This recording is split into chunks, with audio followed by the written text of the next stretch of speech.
ദൈവത്തിൻ്റെ അതിപരിശുദ്ധ നാമം വാഴ്ത്തപ്പെടുമാറാകട്ടെ. ഇന്ന് ഒരു ചെറിയ ചിന്തയുമായിട്ട് നിങ്ങളുടെ മുമ്പിൽ ഞാൻ നിൽക്കുകയാകുന്നു. അതിനായിട്ട് ഞാൻ എടുത്തിരിക്കുന്ന വചനം ലൂക്കോസിൻ്റെ സുവിശേഷം 13-ാം അധ്യായം അതിൻ്റെ 10 മുതൽ 13 വരെയുള്ള വാക്യങ്ങൾ. വാക്യം വായിക്കുക. ഒരു ശബ്ബത്തിൽ അവൻ ഒരു പള്ളിയിൽ ഉപദേശിച്ചു കൊണ്ടിരുന്നു. അവിടെ 18 സംവത്സരമായി ഒരു രോഗാത്മാവ് ബാധിച്ചിട്ട് ഒട്ടും നിവരുവാൻ കഴിയാതെ കൂനിയായ ഒരു സ്ത്രീ ഉണ്ടായിരുന്നു. യേശു അവളെ കണ്ടു അടുക്കെ വിളിച്ചു, സ്ത്രീയെ, നിന്റെ രോഗബന്ധനം അഴിഞ്ഞിരിക്കുന്നു എന്ന് പറഞ്ഞു അവളുടെ മേൽ കൈവച്ചു. അവൾ ക്ഷണത്തിൽ നിവർന്നു ദൈവത്തെ മഹത്വപ്പെടുത്തി. നമ്മളിത് വായിക്കുമ്പോൾ നമുക്ക് മനസ്സിലാകുന്നത് 18 സംവത്സരമായിട്ട് ഒട്ടും നിവരുവാൻ കഴിയാതെ നിൽക്കുന്ന ഒരു സ്ത്രീയെക്കുറിച്ചാണ്. നമ്മൾ തന്നെ ഒന്ന് ചിന്തിച്ച് നോക്കൂ. ഒട്ടും നിവരുവാൻ പറ്റാതെ നമ്മൾ ആയിരിക്കുന്ന ഒരവസ്ഥ എന്തായിരിക്കും? ഒന്ന് ഉയരത്തിലേക്കൊന്ന് നോക്കുവാനോ നല്ലതൊക്കെ ഒന്ന് കാണുവാനോ കഴിയാതെ പലപ്പോഴും താഴെ കിടക്കുന്ന ചപ്പും ചവറും അഴുക്കുമല്ലാതെ മറ്റൊന്നും ആ സ്ത്രീയുടെ ജീവിതത്തിൽ അവർ കണ്ടിട്ടുണ്ടാവില്ല. പക്ഷെ അവളെപ്പോഴും ചോദിച്ചിട്ട് പല ചോദ്യങ്ങൾ അവൾ ചോദിച്ചു കാണും. കർത്താവേ, ഇതെത്രത്തോളം ഇങ്ങനെ ഞാൻ സഹിക്കും? എത്ര നാൾ ഞാൻ ഇങ്ങനെ നടക്കുമെന്ന് പല ചോദ്യങ്ങൾ അവളുടെ ഉള്ളത്തിൽ ഉയർന്നിട്ടുണ്ടാകും. പക്ഷെ ഒന്ന് അവൾക്കറിയാമായിരുന്നു, കർത്താവായ യേശുവിൻ്റെ വചനം പലപ്പോഴായിട്ട് അവൾ കേൾക്കുകയും ആ ഉപദേശം കേട്ട് അതെല്ലാം അവളുടെ ഉള്ളത്തിൽ അവൾ മനസ്സിലാക്കി വെച്ചിട്ടുണ്ടാകും. അത് കേട്ട് കേട്ട് അവളുടെ ഉള്ളിൽ ചിലപ്പോൾ വലിയൊരു ആഗ്രഹവും ഒരു വിശ്വാസവും എല്ലാം അവളുടെ ഉള്ളത്തിൽ വളർന്നിട്ടുണ്ടാകും. പിന്നീടുള്ള അവളുടെ ജീവിതം ഈ ദൈവത്തിന് ചിലതെല്ലാം എനിക്ക് വേണ്ടി ചെയ്തു തരുവാൻ കഴിയുമെന്നുള്ളൊരു ഉറപ്പിന്മേലായിരിക്കും അവൾ നിന്നിട്ടുണ്ടാവുക.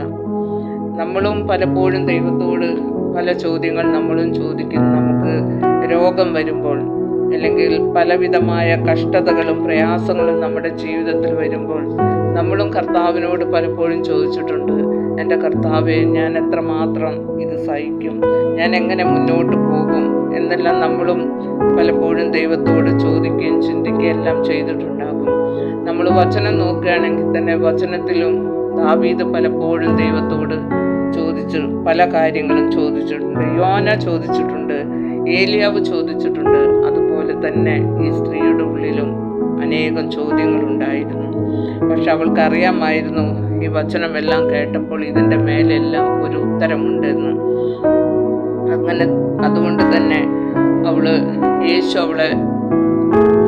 ആ വിശ്വാസം അവളുടെ ഉള്ളത്തിൽ വർദ്ധിച്ചു. പ്രിയ ദൈവമക്കളെ, നമ്മുടെ ജീവിതത്തിലും എപ്പോഴും ഒരു വലിയ ആഗ്രഹം നമ്മുടെ ഉള്ളത്തിൽ ഉണ്ടായിരിക്കണം, അല്ലെങ്കിൽ ഒരു വലിയ വിശ്വാസം നമ്മുടെ ഉള്ളിലുണ്ടായിരിക്കണം. കാരണം നമ്മുടെ ദൈവത്തിന് ചെയ്തു തരുവാൻ കഴിയാത്തതായിട്ടൊന്നുമില്ല. നമ്മുടെ ദൈവം ആരെന്ന് നമ്മൾ മനസ്സിലാക്കണം. അവൻ അത്ഭുതത്തിൻ്റെ ദൈവമാണ്. അവൻ യഹോവയിലെയാണ്. അവൻ അത്ഭുത മന്ത്രിയും വീരനാം ദൈവവും നിത്യപിതാവും സമാധാന പ്രഭുവുമാണ്. ആ ദൈവത്തിന് കഴിയാത്തതായിട്ട് ഒന്നുമില്ല. കർത്താവ് തന്നെ ചോദിച്ചിട്ടുണ്ട്, എനിക്ക് കഴിയാത്ത വല്ല കാര്യവുമുണ്ടെന്ന്. ഒരിക്കലുമില്ല. നമ്മൾ ഈ ലോകത്ത് നമുക്ക് പലതും നഷ്ടപ്പെടുമ്പോഴും ആ നിത്യപിതാവ് എന്നും നമ്മളോട് കൂടെയുണ്ട്. ഇവിടെ അതുപോലെ യെരമ്യാവ് പ്രവചനത്തിൻ്റെ 29-ാം അധ്യായം അതിൻ്റെ 13-ാം വാക്യത്തിൽ പറയുന്നു, നിങ്ങൾ എന്നെ അന്വേഷിക്കും, പൂർണ്ണ ഹൃദയത്തോടെ അന്വേഷിക്കുമ്പോൾ നിങ്ങൾ എന്നെ കണ്ടെത്തുമെന്ന്. ഇവിടെ ഈ 18 വർഷം കഴിഞ്ഞപ്പോൾ ഈ കൂനിയായ സ്ത്രീക്കും ഈ കർത്താവിനെ ഒന്ന് പൂർണ്ണമായിട്ടൊന്ന് അന്വേഷിക്കുവാനും കണ്ടെത്തുവാനും സാധിച്ചു. അപ്പോഴാണ് അവൾ യേശുവിൻ്റെ അടുക്കലേക്ക് ചെല്ലുന്നത്, യേശു അവളെ കാണുന്നത്, യേശു അവളെ അടുക്കെ വിളിച്ചു. പലപ്പോഴും നമ്മളെയും യേശു കണ്ടുകൊണ്ടിരിക്കുകയാണ്. പക്ഷെ നമുക്ക് യേശുവിനെ പൂർണ്ണമായിട്ട് കാണുവാൻ കഴിയുന്നില്ല. നമുക്ക് യേശു പലപ്പോഴും നമ്മളെ വിളിച്ചുകൊണ്ടിരിക്കുന്നു. പക്ഷെ നമുക്ക് ആ വിളി കേൾക്കാൻ പലപ്പോഴും നമുക്ക് കഴിയുന്നില്ല. കാരണം നമ്മുടെ ജീവിതത്തിലുള്ള കുറവുകൾ മൂലം, നമ്മുടെ ജീവിതത്തിലുള്ള അവിശ്വാസം മൂലം നമുക്കതൊന്നും ഏറ്റെടുക്കാൻ നമുക്ക് കഴിയുന്നില്ല.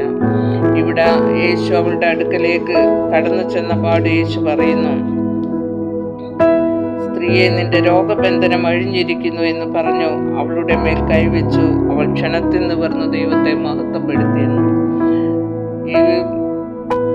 നമ്മളും ഈ കൂനിയായ സ്ത്രീ യേശുവിൻ്റെ അടുക്കലേക്ക് കടന്നു ചെന്നതുപോലെ നമ്മളും പല ബാലാഭിഷക്തന്മാരുടെ മധ്യേ നമ്മളും കടന്നു ചെന്നിട്ടുണ്ട്. പലരും നമ്മുടെ മേൽ തലയിൽ കൈവച്ച് നമുക്ക് വേണ്ടി പ്രാർത്ഥിച്ചിട്ടുണ്ട്.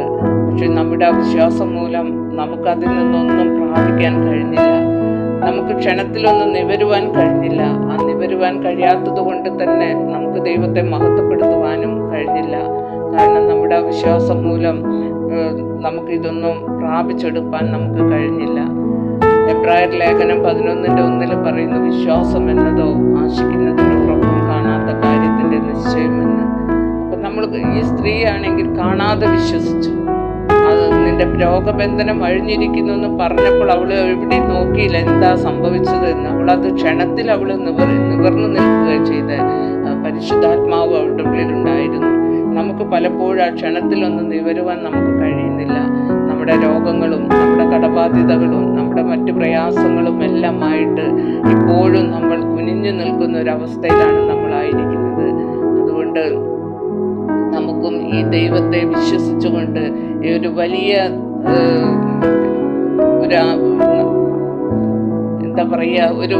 ഒരു ഉറപ്പോടും കൂടെ ധൈര്യത്തോടും കൂടെ നമുക്ക് ദൈവത്തോടൊന്ന് ചേർന്ന് നിൽക്കാം. യോശുവ കൂടാരത്തിനോട് പറ്റിച്ചേർന്നതുപോലെ ഈ ദൈവത്തെ ഒന്ന് മുറുകെ പിടിച്ചുകൊണ്ട് ഈ ദൈവത്തോട് നമ്മളൊന്ന് പറ്റിച്ചേർന്ന് നിൽക്കുമ്പോൾ നമ്മുടെ വിശ്വാസം വർദ്ധിച്ച് നമ്മൾ എന്താഗ്രഹിക്കുന്നുവോ അതിൽ നിന്ന് നമുക്ക് ദൈവം ഒരു വിടുതൽ നമുക്ക് നൽകുമെന്ന് നമ്മൾ ഉറപ്പോടും കൂടെ വിശ്വസിക്കുക.